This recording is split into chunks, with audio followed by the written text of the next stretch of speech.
அவளை இப்பவே கல்யாணம் பண்ணிக்கோ. அதை பார்த்துட்டு நான் சந்தோஷமா சாகணும். ஆண்டி நான் எப்படி ஆண்டி இப்போ? இது என்னோட கடைசி ஆசை வருண். ப்ளீஸ், ஐயோ, அவ கழுத்துல தாலி கட்டு. அந்த சந்தோஷத்திலேயே நான் கண்ணு மூடிடுவேன். நான் உன் காலில் வேணும்னாலும். ஐயோ ஆண்டி, என்ன வார்த்தை ஆண்டி பேசுறீங்க?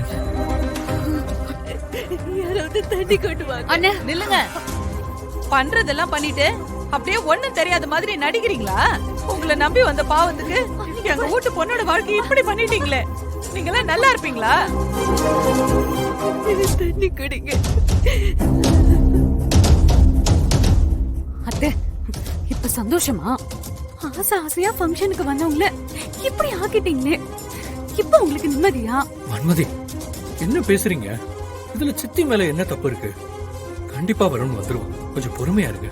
வர மாட்டாரு, அவரு வர மாட்டாரு. அவருக்கு சாராதான் முக்கியம். அதனாலதான் இவ்வளவு பேர் கூட இருக்கும் போது அந்த சாராவை தேடி போயிருக்காரு. அண்ணாமலை, இன்னும் அரை மணி நேரத்துல நான் வருணோட இங்க வருவேன். நீங்க மத்த ஆக வேண்டிய வேலையை பாருங்க. ஒரு வேளை வரலனா, அப்படி வரலனா நானும் திரும்பி வரமாட்டேன்.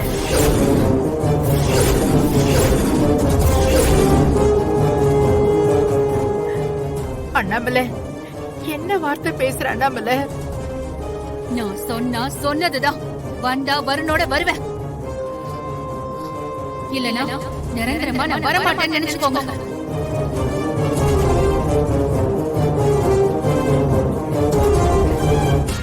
பரவாயில்லையே, நான் நினைச்சது சீக்கிரம் நடந்துரும் போலயே.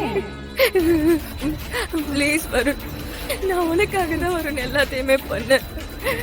ஆனா அது இப்போ இப்படி தப்பாயிடுச்சு. இப்போ எனக்குன்னு இருக்கிறது நீ மட்டும்தான் வருண். எனக்கு கைவிட்டத வருண். என் அம்மாவோட கடைசி ஆசை வரும். அவங்களுக்காக இப்ப என் கழுத்துல தாலியை கட்டு. மத்த ப்ராப்ளம் எல்லாம் சால்வ் ஆனதுக்கு அப்புறம் வெளியில சொல்லிக்கலாம் வரும்.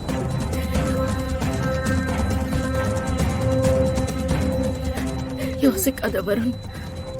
என் பொண்ணுக்கு வாழ்க்கை பிச்சை கூட அவ உன் மேல உயிரியே வச்சிருக்கா.